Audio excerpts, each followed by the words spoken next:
So I want to talk a little bit about what I mean when I'm talking about cards in positions that indicate the future.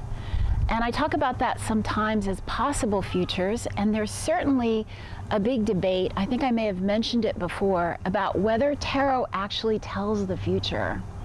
And people are divided about this. But for me, it's not that simple.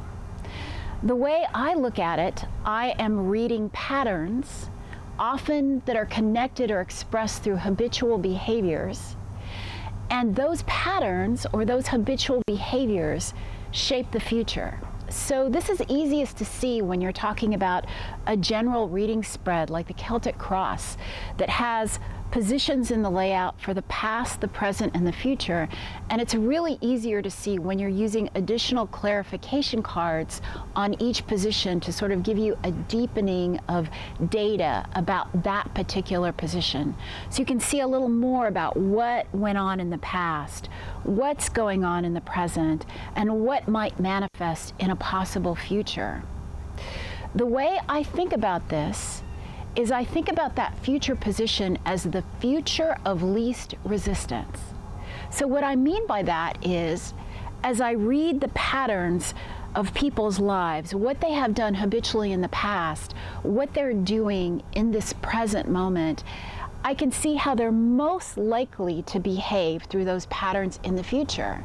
And I call it the future of least resistance because if the person doesn't change anything, if they don't examine their beliefs, if they don't examine their behavior, this is what will be most easy for them to do. This is the future they'll fall into because they don't question themselves. They'll just do what they always do, most likely.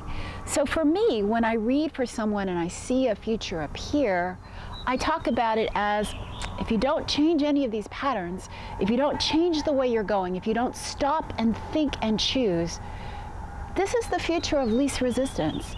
And if I see major arcana cards, then it's linked to a really powerful lesson, and they have to confront that lesson no matter what. But as a diviner, my job is to help people find those moments where they can stop, think, reflect, and actively choose either the same behaviors or something new, with the question in mind, what really aligns me with my greatest good? What really aligns me with spirit?